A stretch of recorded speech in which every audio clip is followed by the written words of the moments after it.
Bueno, bienvenidas entonces y vamos a empezar con la sesión 7, el nacimiento del pueblo de Dios, y vamos a empezar con un poquito de historia, ¿verdad? Ubicando este nacimiento, miren pues, siglo XIII antes de Cristo. 13, ¿verdad? Pues ya estamos hablando ¿de cuántos años? 1300 años antes de Cristo. Y acuérdense ustedes que los 500 años, los 450 años que estuvieron los descendientes de los patriarcas en Egipto, hacen 400 años más, 300 y 400 serían 17 siglos antes de Jesús. Y entonces el periodo patriarcal se utilizaría prácticamente en 3 siglos antes, el periodo de piedra y el periodo nómada de ellos. Estamos hablando de 2000 años antes el periodo patriarcal, luego el tiempo que pasan en Egipto y ya cuando salen de Egipto, que es esos migrantes que salen de Egipto, que se quedan nómadas en el desierto, pues esto sucede históricamente 13 siglos antes de Cristo, antes. Y luego tenemos 2 siglos después de Cristo, estamos hablando más o menos de 3 siglos, 300 años. 200 años. Entonces, dice que este periodo también se tarda, acuérdense que en el texto bíblico, nosotros entramos al texto bíblico, pero nosotros tenemos que ubicarnos en la lectura, en el lugar, ¿ah? En la época y también en los acontecimientos que están sucediendo. ¿Y por qué es necesario eso? Para comprender lo que el mensaje nos está revelando, ¿verdad? Entonces, hay espacios y hay lugares. Por ejemplo, cuando hablamos de que se quedaron en Egipto, es un lugar concreto, Egipto, ¿verdad? Pero hay un espacio de tiempo, 450 años, espacio de tiempo. Entonces nosotros tenemos que entender lo que ahí está pasando en ese espacio de tiempo y tenemos que entender el imperio en donde llegan a vivir estos personajes que iban nómadas, que se quedaron ahí. Tenemos que entender el acontecimiento histórico que provocó ese hecho y luego pues, tenemos que entender cómo se va desarrollando la mentalidad de esas personas que se quedaron ahí. Luego, ya entendiendo eso, entonces vamos a ir viendo los acontecimientos que van a ser narrados. O sea, el género literario que vamos a encontrar en el Éxodo es narrativo, ¿verdad? Tenemos que ver ese género literario. Y dentro de ese género literario narrativo, ubicando el tiempo, ubicando el espacio, ubicando los contextos culturales, vamos a descubrir también el contexto religioso. Teniendo en cuenta todo eso, sacamos el mensaje revelado. Hay que tener toda esa trama, la tenemos que ubicar. Como pasa en cualquier película. Ustedes están viendo una película y entonces si ustedes miran la ropa y dicen, ay, eso es de mi tiempo. Está viendo cómo se peinaban, cómo se vestían. Ya lo ubicó en un tiempo, ¿verdad? Es una época, ya está ubicada. Luego ustedes ven un lugar, ven, ay, ve cómo estaba Nueva York en aquel tiempo, ¿verdad? O México, si estamos viendo una película mexicana. ¿Cómo lo ven? La película en blanco y negro, la película, los carros, las camionetas, la gente. Y luego cuando se acaba la película, dice, esta película fue realizada en 1952. Y yo le decía, cabal, yo ya había pensado que era como esa época por la forma como estaba. Entonces estamos ubicando espacio, estamos ubicando lugar, y entonces estamos viendo ya que la trama que se va a narrar en esa película ya la vamos a ir entendiendo mejor porque no es de nuestra época, es de una época pasada. Y vamos a entender entonces, viendo esa película, ay, con razón mi mamá actuaba de esa manera, pertenecía más a ese. Vamos entendiendo muchas de las conductas cuando vemos eso, ¿sí o no? Sí, sí.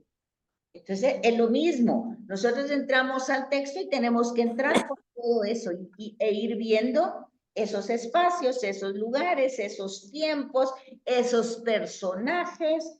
Y entonces, dentro de toda esa narrativa, tenemos que entrar la revelación que Dios hace en esa narrativa. Entonces dice que durante este tiempo comprenden acontecimientos narrados, quiere decir hablados. Todavía ahí no está puesto por escrito nada, ¿verdad? Sino que es las tradiciones orales. Están sucediendo los acontecimientos ahí, pero no está el noticiero tomando nota de cada cosa que está pasando, sino que esos acontecimientos se narran después, oralmente. La importancia de la palabra, ¿verdad? La importancia de ser veraz en lo que se va a transmitir. No había tanta... Bueno, ese acontecimiento tiene una serie de implicaciones, ¿verdad? Que nosotros tenemos que ir viendo y que justamente van a tener nombres aquí. Éxodo, que es la salida de esas personas.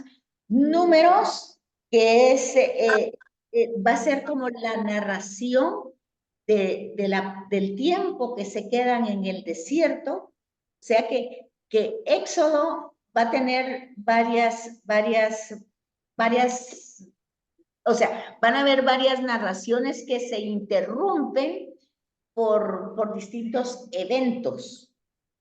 Pero esos eventos que se interrumpen en Éxodo van a estar después narrados en Números, porque son eventos que suceden en el desierto. Y entonces Números los va a ir contando de otra manera, en una narración diferente. Luego esto que se establece en Éxodo, más adelante, que es el tema de la alianza, el tema más importante del Éxodo, porque salen, pero no salen así a lo loco.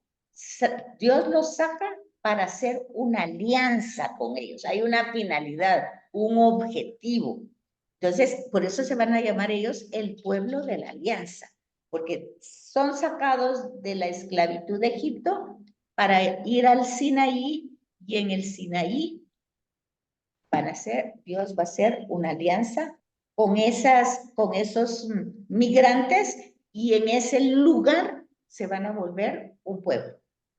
Pero no es así mágico, es decir, es la elección de parte de Dios. Es otra vez el tema de la creación, así como Génesis 1 y 2 nos está hablando de la creación del universo y de la humanidad ahora nos está hablando de la creación, porque es eso, una creación de un pueblo que no es pueblo, va a ser pueblo a raíz de la alianza.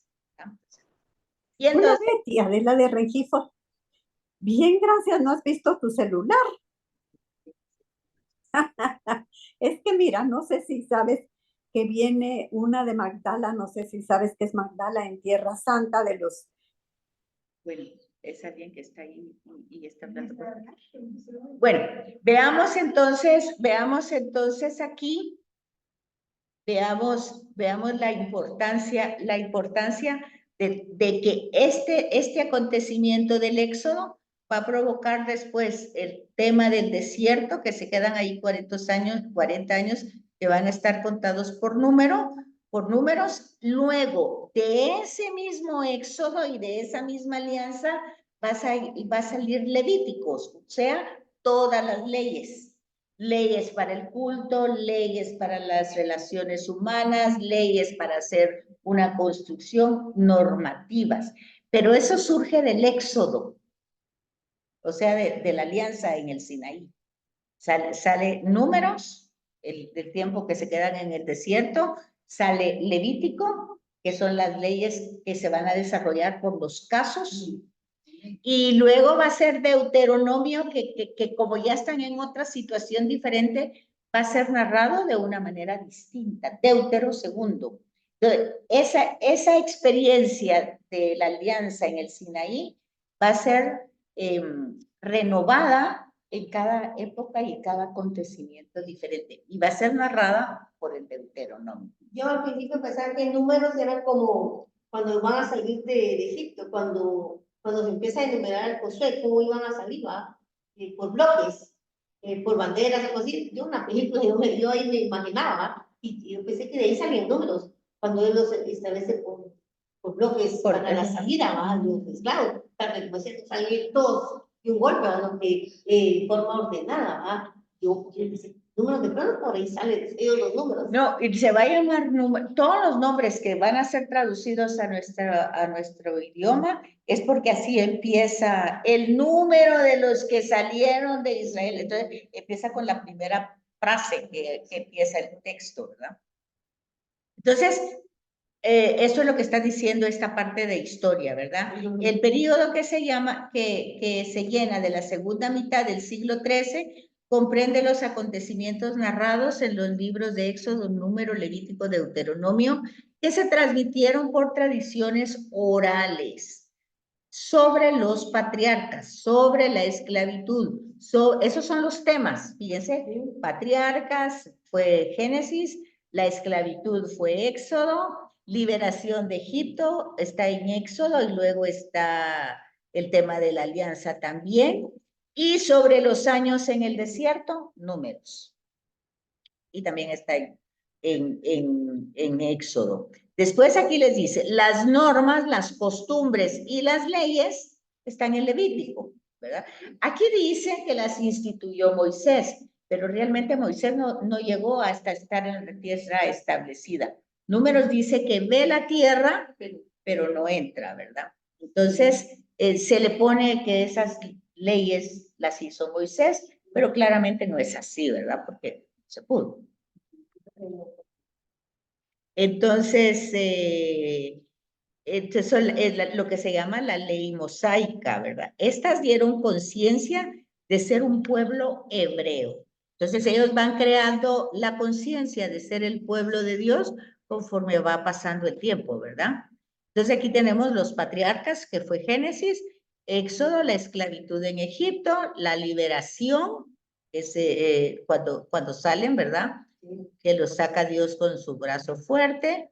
Después la alianza, los saca para la alianza, ¿verdad? Hay una finalidad para hacer algo para la alianza, que estén libres, para libre. Acuérdense que en Génesis tenemos que el don que Dios nos da es la libertad. Y esa libertad es para responderle libremente a Él, ¿verdad? Entonces, esa liberación tiene como objetivo la alianza en el Sinaí y los años en el desierto que están en Números. Entonces, vean este párrafo. La experiencia del éxodo, o sea, la experiencia de la salida de Egipto para hacer una alianza en el Sinaí, los recuerdos comunes, la religión única y las leyes que se van estableciendo por Moisés fueron los factores aglutinantes que dieron conciencia a los hebreos de ser un pueblo. O sea, estas experiencias los van unificando, les van dando identidad de pueblo. O sea, los reúnen la misma situación, los mismos acontecimientos. Dice, todos estos recuerdos comunes, la salida de Egipto, la alianza en el Sinaí, todo el proceso que tienen en el desierto, el monoteísmo, o sea, la religión única, luego las normas o leyes, todo eso ya se va volviendo instituciones que les van dando el sentido, los va configurando. Pero fíjense, primero son los acontecimientos que configuran al pueblo. No es el pueblo que provoca los acontecimientos. ¿Se captan la diferencia? Son los acontecimientos los que los van configurando a esos migrantes como un pueblo y un pueblo elegido. Les va dando identidad. La liberación de Egipto es el acontecimiento que da origen a esa identidad de pueblo, ¿verdad? y marca también sus tradiciones religiosas. Bueno, y aquí lo vamos a ver otra vez lo mismo que estábamos diciendo anteriormente. Estas tradiciones religiosas no son inventadas, tienen un trayecto histórico. Cuando eran nómadas, los patriarcas llegaban a un lugar, pasaban la noche, había un objetivo, iban buscando, porque eran pastores, ¿verdad? Entonces iban buscando pasto y agua. Entonces pasaban la noche en lugares hostiles. Acuérdense que no había luz eléctrica, la noche era la noche, y el desierto pues no había nada. Entonces, ¿qué era lo que ellos tenían? Miedo, incertidumbre. Entonces tenían una práctica religiosa, politeísta, que puede ser al principio, que la sangre de sus animalitos, el mejor animalito, lo ofrecían a Dios, la sangre la esparcían alrededor de la tienda de campaña, ¿verdad? Porque obviamente no iban a construir casas en cada lugar, iban nómadas, pasaban con sus tiendas, levantaban luego las tiendas, la caminaban, ¿verdad? Entonces ahí iban con sus animalitos. Y entonces ahí seguramente iban camellos los que llevaban las cargas, pero ahí estaban hablando más de pastores, de ovejas, ¿verdad? Pero seguramente llevaban sus camellos. Bueno, entonces, esa práctica que ellos ofrecían para que sus dioses, o su dios ya monoteísta, les protegiera en ese lugar de todo lo malo que podía haber, que ellos no tenían el alcance de saber cuánto malo había en la noche, en la oscuridad, pues se llamaba de paso, Pasaj, Pascua, es lo mismo. Entonces empezó en un periodo patriarcal, pero luego se quedaron en Egipto, eso se perdió. Cuando estuvieron ahí no tuvieron que hacer eso. Ya eran otros dioses, era Ram, el sol, aunque eran un poco monoteístas, porque era al principio solo el dios, los egipcios. Pero ya no había esa pues matanza de animales porque ya estaban establecidos en un lugar.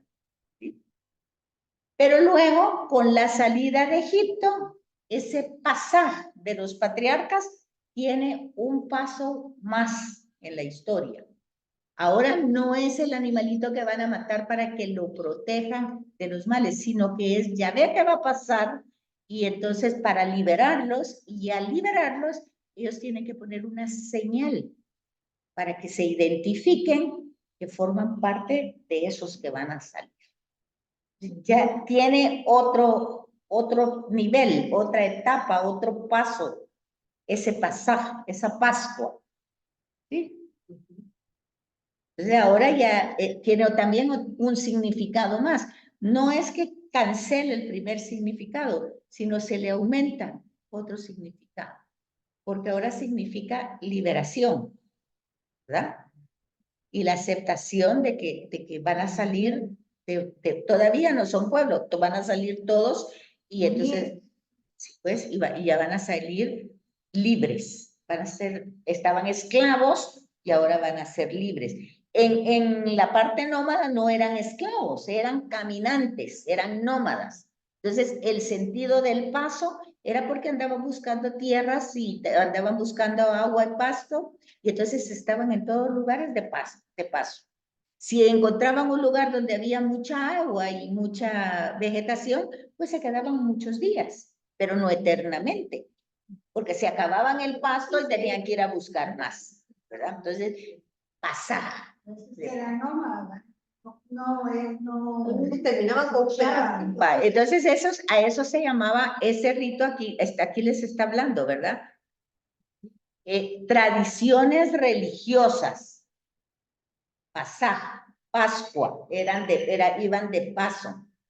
Luego, en Egipto, ya dijimos 400, 500, 600 años después, este pasaje tiene un elemento más, ahora significa liberación. En patriarca significaba protección y comunión porque el animalito lo asaban y lo comían y una parte lo ofrecían a la divinidad. Ahora va a ser lo mismo. Una parte la ofrecen a la divinidad, otra la comen rápidamente porque van de camino. Pasar Pascua.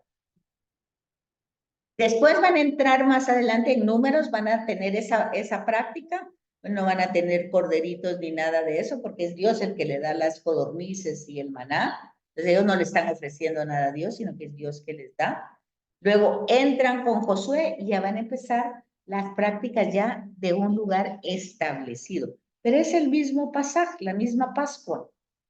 Son tradiciones religiosas ancestrales que van actualizándose en los distintos momentos, y ese pasaje es nuestra misa de hoy. Es lo mismo. Porque luego Jesús le va a dar otro sentido a esta alianza, la nueva alianza, y nosotros en la Eucaristía le damos un sentido de renovar la alianza ahora conmigo. ¿Sí? Ahora, pero yo la renovo, yo la acepto y la actualizo en mi vida. O sea, yo no estoy actualizando la de los patriarcas, tampoco estoy actualizando la de Egipto, ni tampoco estoy actualizando la del templo que mandaban un animalito para que se tomara todos mis pecados y hacer esa alianza. Ahora yo la actualizo y la actualizo con la alianza de Jesucristo y la renovo en la misa. Eso es lo mismo. Entonces es una práctica religiosa ancestral. Entonces, ese segundo libro de la Biblia se llama en hebreo el Shemot, ¿verdad? Porque son las primeras palabras con que empieza el capítulo 1, versículo 1. Estos son los nombres, ¿verdad? Estos son los nombres. De aquí el libro de los nombres, la versión griega de los 70, le llama Éxodo, fiel al acontecimiento central. O sea, en hebreo se llama estos son los nombres, y básicamente los nombres que va a utilizar va a ser Moisés, porque empieza el Éxodo con la narración de Moisés, ¿verdad? Que le dan ese nombre porque es salvado de las aguas, ¿verdad? Y luego los nombres de Aarón y todo eso. Entonces, ese es en hebreo. Pero luego, cuando se traduce o se le pone el título en castellano, entonces ya no va a ser con el nombre de cómo empieza el texto. Estos son los nombres, sino que con el evento, éxodo, salida. Y entonces, esto es lo que les acabo de hablar de la Pascua, todo ese proceso que ha llevado la Pascua. Aquí la tienen, la Pascua original en el Génesis, la Pascua de la Alianza en el Sinaí, paso de la liberación, liberación, redacción. O sea, tiene ya un significado diferente al de Génesis, ¿verdad? Sí. En Génesis era protección, agradecimiento por tener agua y todo, y luego es paso de la liberación, ¿verdad? Entonces dice que podemos simplificar el relato en 4 escenas. Primero dice, sirve de prólogo general. O sea, la parte final del Génesis es la que nos ayuda a que nosotros comprendamos qué pasó, por qué terminó el periodo patriarcal y qué fue lo que pasó para este grupo de gente. Entonces dice aquí, la primera parte, lo primero que sirve de prólogo es el final de Génesis. Así como se fijaron cuando nosotros explicamos la genealogía del capítulo 11 de Génesis, nos servía de introducción para conocer a Abraham. Entonces, aquí ya no es para conocer a una persona, sino por qué cambió la situación de nómadas y ahora qué pasó. Entonces dice, a partir de la historia de José, se había establecido en la tierra de José un núcleo tribal hebreo. O sea, de que, acuérdense que José se queda en Egipto, ¿verdad? Y hay una hambruna y los hermanos llegan, ¿verdad? Los hermanos obviamente no reconocen a José porque ya José es casi un faraón, pero José sí los reconoce a ellos. Y entonces le pide que lleven al padre, bueno, y la hambruna duró mucho tiempo y ellos pasan de Canaán a Egipto y se quedan estableciendo ahí. Entonces, este final de Génesis nos sirve de prólogo para que nosotros comprendamos el éxodo. Pero lo tenemos que comprender con todas sus implicaciones, ¿verdad? Llegaron a un imperio, porque ya no se está hablando del faraón, ya no se está hablando de toda una estructura. Y los nómadas no tienen esa estructura. Eso hay que pensarlo, hay que darnos cuenta que esa introducción, aunque no lleva una larga narración, pero ya nos ubica en un lugar y en una situación, ¿verdad? Y luego dice que como estos personajes que vienen, ya esos nombres que van apareciendo, ya no conocían a Yahvé, ya no conocían a sus ancestros. No los conocía porque se quedaron mucho tiempo en Egipto. Entonces, los faraones tampoco ya conocían a estos descendientes que habían quedado ahí. Ya no sabían la historia de por qué están este asentamiento que vino aquí, ¿de dónde salió? Ya no se transmitió realmente, vaya. Pero eso es, por ejemplo, fíjense que eso lo puede entender uno, por ejemplo, el terremoto. Antes del terremoto, toda esa parte del periférico no había población, no había gente. Pero después de, como se cayeron muchas cosas, fueron asentamientos. O sea, las personas fueron a buscar un lugar donde vivir y ahí hicieron sus champitas. Hoy esas son colonias. Y hoy ganaron plusvalía porque ahí no había un periférico tampoco, pero ahí se hizo todo eso y eso se fue desarrollando. Pero entonces la pregunta, bueno, ¿y estos cómo llegaron aquí? ¿Cómo? Pues lo mismo aquí, ¿verdad? ¿Cómo es que estos que están viviendo, que no son egipcios, que están haciendo aquí? Pues algunos contaban y otros no. Posiblemente entre ellos mismos, como grupo, se transmitían oralmente sus tradiciones orales ancestrales. Como la limonada, que cuenta que se mezclaron una vez y ellos se volvieron a establecer la limonada. A la limonada fue una historia muy larga, ¿verdad? Sí, Porque entonces, la limonada era igual que la ruedita, que la ruedita estaba en la zona 3 y la limonada estaba en la zona 5. Entonces eran asentamientos que se empezaron a formar en el barranco, ¿verdad? En los barrancos. Y eran en aquel tiempo, pues eran lugares rojos que decían, ahí ni no podía ir a uno ni pasar, ni nada de eso. Ustedes ven ahorita y ahí hasta ya construcciones de casas. ¿Sí? Y lo mismo pasa en la ruedita. La ruedita eran chapitas y casitas, porque yo iba ahí en esa época del colegio, íbamos para catequizar a los niños de ahí, los llevamos al santuario de Guadalupe y ahí hacían su primera comunión con el párroco. Era un trabajo que teníamos que hacer desde el colegio. Entonces entrábamos ahí en la ruedita, recopilábamos niños, La famosa que... sí, entonces hoy lo ven ya hay carreteras, ya hay carros y ya las construcciones ya son en la casa central. Ajá. Sí. Y luego está la tercera, dice directamente el éxodo, o sea, la salida, ¿verdad? Ocupa esta parte. O sea, la primera es la que sirve de introducción. Después, ¿por qué se quedaron como esclavos?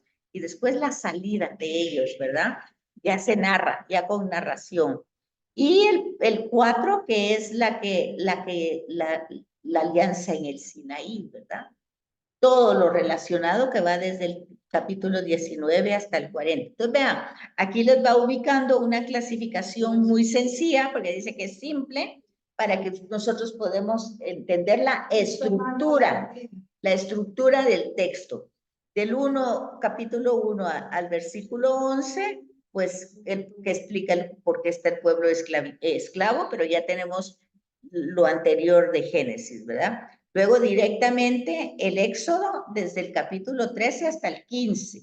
Y luego desde el 19 al 40 los sucesos que se llevaron a cabo. Ahí no lo miran muy bien. Está bien. Entonces aquí es donde tenemos que tener un poco de historia, ¿verdad? Y a esto ya lo vimos, porque lo vimos en Génesis. Los descendientes de los patriarcas, o sea, los hijos de Jacob, ¿se recuerdan? Sí. Se habían ido a Egipto y varias generaciones crecieron y se multiplicaron en el país de Egipto. Hubo prosperidad y bonanza en un principio para los hebreos, pero el panorama político fue cambiando bruscamente cambiaron los gobernantes y los nuevos faraones no vieron con buenos ojos a los hebreos que estaban ahí, ¿verdad? Y entonces los esclavizaron con trabajos haciendo ladrillos, ¿verdad? En las construcciones que ellos hacían. Entonces el pueblo se quejó, porque hoy es muy fácil, no tan fácil, pero es muy fácil la construcción. Usted compra el material que necesita, que piedrín, que arena, que bloque, no, pero en aquel momento ellos tenían que hacerlo. Entonces, acuérdense ustedes que lo que ellos utilizaron fue lodo, ¿verdad? Porque era lo que tenían, el Nilo, y el Nilo cuando se desbordaba, pues les dejaba sedimentos y les dejaba lodo que servía para la agricultura, pero al mismo tiempo también les servía para la construcción. Entonces ellos hacían sus ladrillos, ¿verdad? Que eran incluso como los que tenemos aquí, que se cayeron la mayoría para el terremoto, pero que eran esas construcciones sí, de adobe, exacto, de adobe. Y que le ponían la paja, ¿verdad? Y la iban como apermazando y las ponían en unos moldes y ahí luego al sol para que se endureciera. Bueno, pues eso lo hacían los egipcios y era un trabajo que les tocó hacer ahí. Y les tocaba sin sueldo, ¿verdad? Entonces ahí está. Entonces, los descendientes de los patriarcas, bueno, Yahvé llamó entonces, hubo clamor, dolor, sufrimiento, y aquí empieza otra vez la elección, la llamada, la elección para una misión. Entonces, primero la elección, o sea que no es que a nadie se le ocurra, yo voy a hacer tal cosa, no. Es primero una llamada y luego una llamada para una misión. Sacar a este grupo de hebreos de Egipto. Y aquí tienen ustedes un poquito, un mapa, ¿verdad? Que les va presentando, por ejemplo, aquí, pues esta parte es el río, ¿verdad? El río Nilo, miren, miren lo grande que es, lo grande.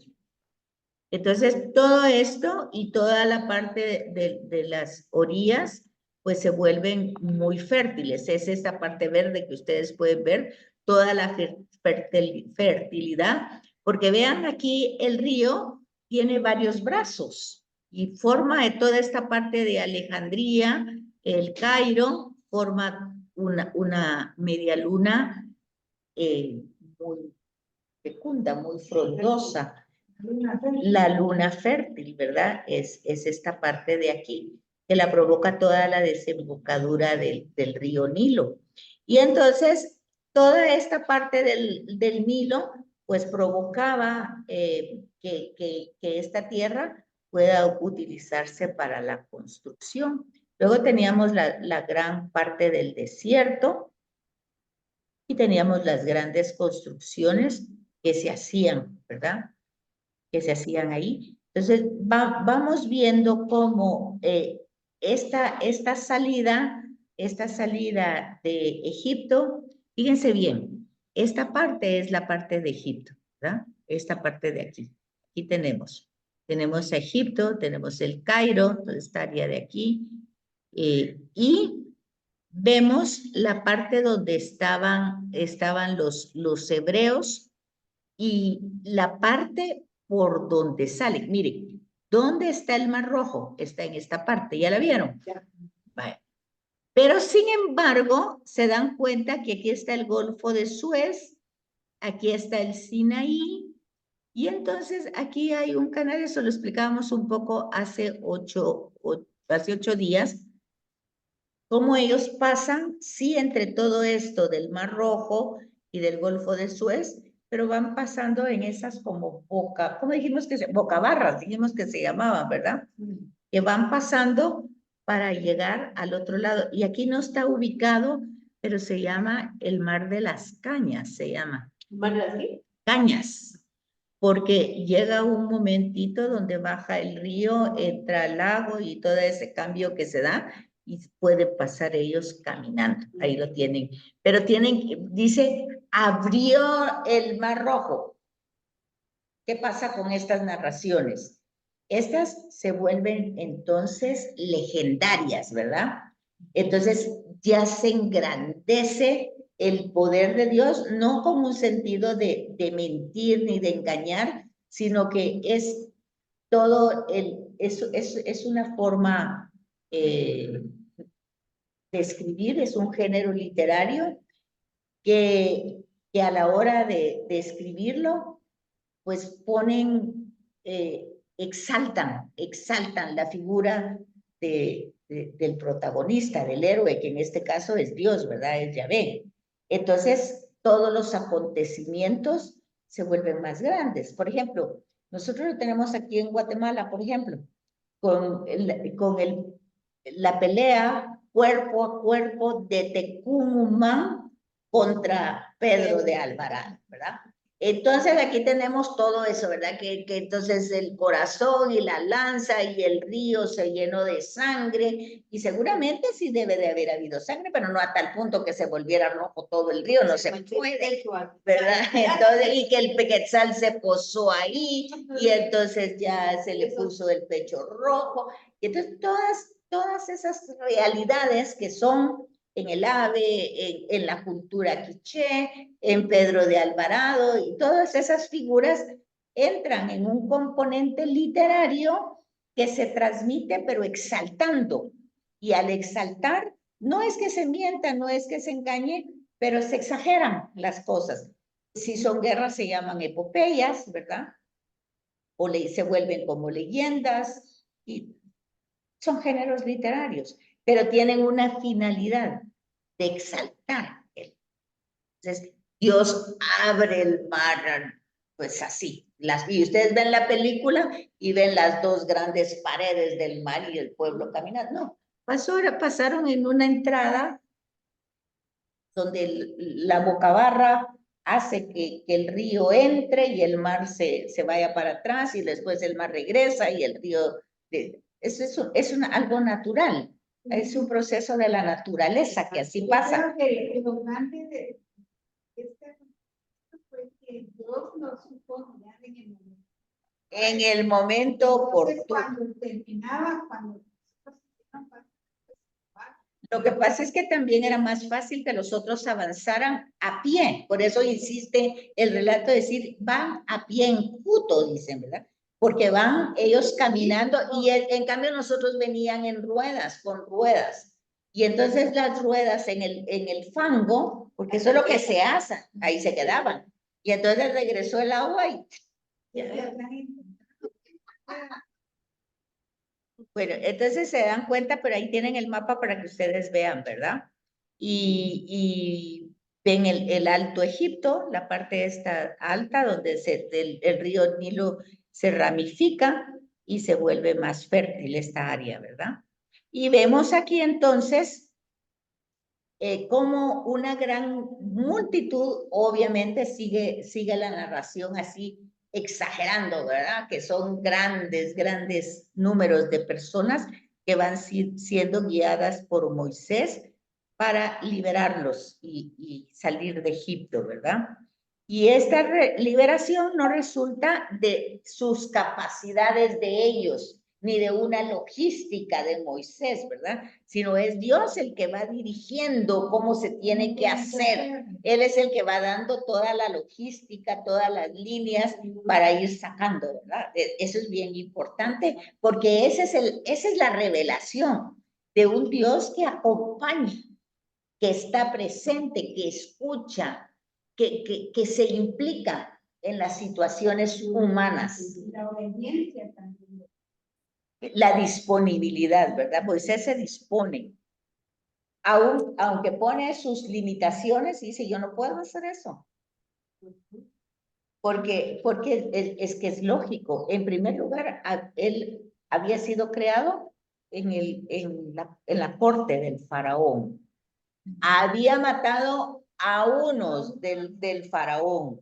Había salido huyendo. Y Dios le dice que regrese ahí.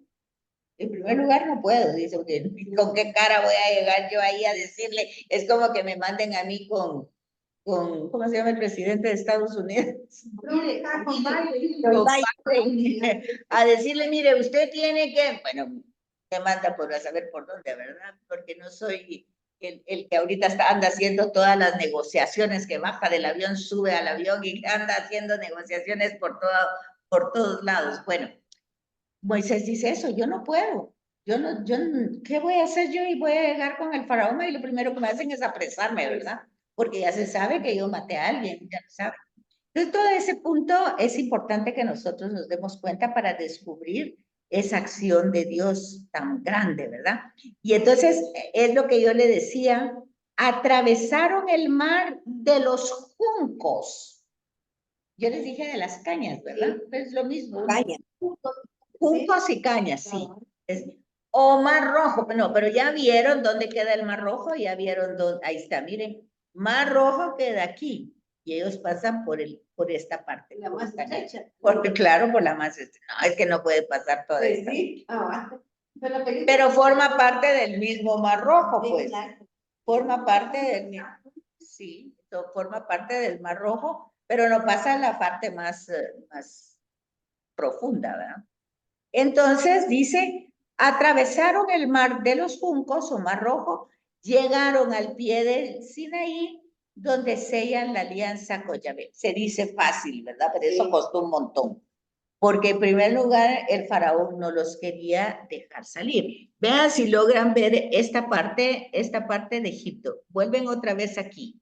Aquí está el Mar Rojo, aquí lo tienen. Aquí está Egipto, esto es Egipto.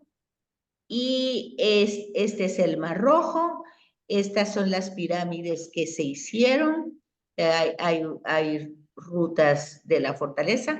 Habría que ver la parte realmente, porque ellos como asentamiento estaban ubicados en una parte que era como un extremo del país. No estaban ubicados en todo, como son los asentamientos. Los asentamientos no se van a poner en el casco de las...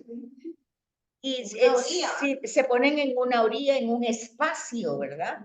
Entonces, eso hay que tomarlo en cuenta para las plagas.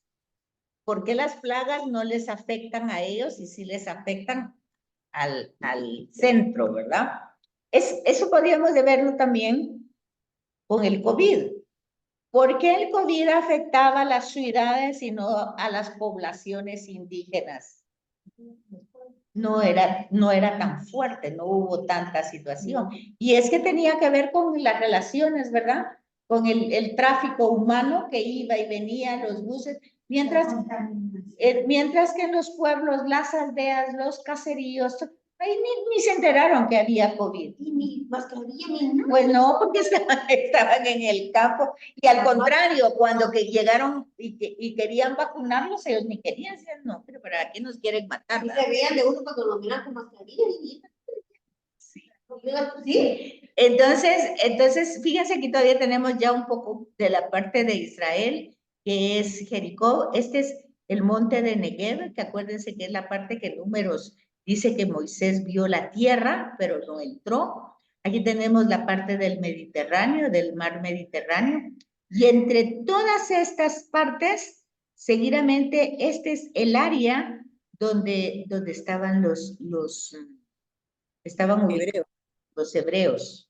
¿Qué manda? No, ¿Qué manda, Vero? no, yo te dije hebreos. Ah, sí, los hebreos. Entonces, esta es la parte donde se miran que ellos van a llegar hasta el Sinaí. Y obviamente van a pasar el Mar Rojo por una de las partes más, esta dice que es la ruta, miren, esta es la ruta que ellos van a utilizar para llegar al Sinaí. La ruta del Éxodo. Está bonito el mapa, ¿sí lo entienden? Sí. ¿Sí lo ven? Sí, lo vemos. Sí. Bueno, Vero, si me haces favor es que no, esta regla no la puedo quitar. ¿Qué es lo que dice en la parte superior de la primera línea? Nos encontramos ante una apasionada narración de hechos verdaderamente importantes, pero a la que se añade el sentido que tenían para ellos. Gracias, Vero. Entonces, es una narración.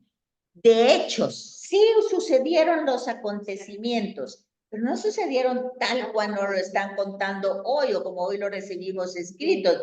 Pero obviamente cuando lo transmitieron oralmente, lo transmitieron ya en formas pues bastante infladas, ¿verdad? Para provocar el impacto. Pero ya que se quería poner un impacto, nosotros tenemos que buscar en ese impacto el sentido que tenía para ellos. Para ellos fue así de impactante.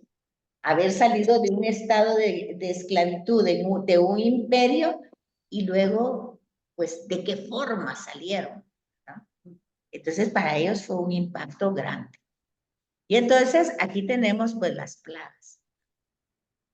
Las plagas, yo les dejo que lo lean, por favor, en las notas de pie de página.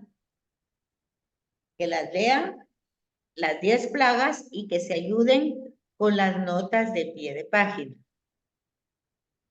Aquí tienen ustedes, antes, ya en las 10 plagas, cómo hoy se entiende tanto las plagas como el maná y las codornices.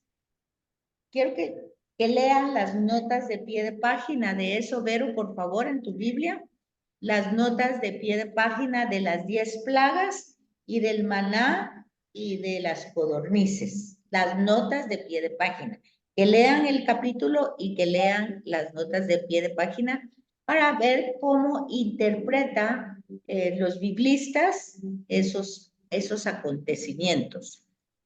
Entonces, mire, ahí tienen la foto de la película, cómo se abre el paso, ¿verdad? Pero fíjense que ahí se mira como que la tierra está seca, ¿verdad? Sí, el mandamiento. Y ahí hasta conocemos a Moisés, ¿verdad? Sí. Porque...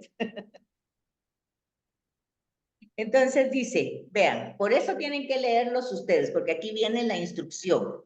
Debemos de leerlos como hechos que sucedieron, tal vez fenómenos naturales, pero de intensidad excepcional que el pueblo magnificó. Exageró, ¿verdad? El pueblo magnificó para destacar la especial intervención de la providencia divina. Como decía Mati hace un ratito, ¿verdad? Fue justo en el momento, justo en el lugar exacto, en el periodo de todo se coordinó de una manera tan extraordinaria que ellos se quedaron maravillados y obviamente lo atribuyeron a Dios. Y entonces aquí tenemos el Arca de la Alianza, ¿verdad? Y también la película tiene que ser impresionante para impactar, ¿no? A uno que estaba viendo, que así quedó emocionado, lo que hacía Dios con su pueblo. ¿Verdad? Pero, por favor, la primera línea. El pueblo de Israel contempla la mano de Dios en el relato de estos hechos fundamentales. Ahí está la interpretación, ¿verdad? Ellos así lo experimentaron, así lo vivieron, así lo entendieron. Miren, y ante eso no hay otra cosa que se pueda decir, porque entonces venimos a entender que la fe que tiene este grupo de gente es una fe que viene de la experiencia, no de estar especulando. ¿Cómo fue que no, para ellos fue claro, fue Dios el que nos sacó y punto. No había una especulación. Pero ¿y cómo? ¿Y qué? Y a saber, no, ellos sabían. Y esa es la certeza de la fe, donde al acontecimiento que yo tengo, pues yo le doy la interpretación realmente que es Dios. Yo sé que es Dios. No lo vi, no, pero yo sé que es Él, que orquestó todo esto bien. Y si a veces es mal lo que sucede, pues algo va a ser bien de esto que está pasando y que yo no lo entiendo. Y confiesa una y otra vez, esa va a ser su caballito de batalla, decir constantemente que Yahvé es quien ha hecho posible todo esto. Cosa que deberíamos decir todos nosotros en nuestro día a diario, ¿verdad? Es por Yahvé que nosotros estamos como estamos. Es Dios que nos ha hecho posible esto, es Dios que... Bueno, aunque sea el mismo pueblo que haya estado siempre dispuesto a sublevarse y no desperdició ocasión para murmurar contra Yahvé y reclamarle a Moisés. ¿Por qué? Porque tampoco fue la misma generación que salió la que continuó. La gente se fue muriendo en el camino, por edades o por lo que sea. El mismo Moisés muere y no entra a la tierra, ¿verdad? Prometida. Pero las generaciones van narrando los hechos, pero oigan la diferencia, ya los otros van recibiendo esa narración ya no como experiencia, sino que ya lo van, igual que pasa con la resurrección, ¿verdad? Hay testigos de ese acontecimiento, no porque lo vieron físicamente, pero experimentaron al resucitado. 2000 años después nosotros lo recibimos y ahí es donde nosotros no debemos caer en la tentación de tenerlo como una narración de algo que sucedió hace 2000 años, sino que es algo que sigue sucediendo. Y eso pasó con Israel. Ellos fueron actualizando ese acontecimiento. Lo fueron actualizando en el culto, lo tenían como memorial, como algo que se volvía presente. Entonces, hay que tomar todas esas cosas en cuenta. Entonces, aquí nos quedamos porque ya les toca la clase a las Pero una otras. pregunta, por ejemplo, conocemos la historia de Israel desde que salió, desde que empezó. Ahora, pero como había un montón de gente antes Ajá. toda esa gente, en esa gente, alguien creía ya en Cristo o en Dios. Creían en Dios, tenían, Dios. Mati pregunta de que ya entendimos el proceso de cómo se va desarrollando la fe de Israel y cómo se va formando Israel, pero también ya entendimos que ya habían otras comunidades, otros imperios, otra humanidad. Estos tenían una fe, pues sí tenían una fe politeísta, ¿verdad? Creían en que había algo o algunos o muchos, o la naturaleza, o había muchas ideas religiosas, porque ese tema como es natural, el ser humano logra desde siempre maravillarse de cosas que no puede comprender, y entonces pues se las pone a ese ser que no ve, pero a través de sus obras lo puede intuir. Ese se llama el conocimiento natural del hombre de Dios. O sea, había un conocimiento natural. O sea que los originales pudieron venir de esa gente. Ese es el tema, que ellos primero van conectándose con todas esas civilizaciones y todas esas creencias, culturas, y es el problema, que se van mezclando y van dudando de lo que ellos tienen y de lo que los otros tienen. O sea, va pasando todo eso, que pasa todavía hoy. Entonces dice que cuando el pueblo se encuentra ya instalado en la tierra prometida, se dan las circunstancias propicias para empezar a escribir la historia, ¿verdad? Y hasta entonces todo se había transmitido oralmente de generación en generación. Y hasta aquí nos quedamos entonces. Que pasen un feliz fin de semana. Dios verá, espero que estés bien. Que disfrutes mucho el lunes. El lunes, Mati, que te acordes del lunes, Mati, yo paso por ti. Nos hablamos, ¿te querés ir conmigo? Pero si ya habían quedado. Sí. Pero, Vero, ¿Sí? dice Mati que te vas tú con ella. Porque te vas Ah, pues, vaya, está bueno, Mati, Ahí nos está vamos. Bueno, entonces tratan de ponerse de acuerdo. Sí, gracias, Betsaida, ¿oíste? Nos A la platicamos. orden. Feliz fin de semana. Igualmente, gracias.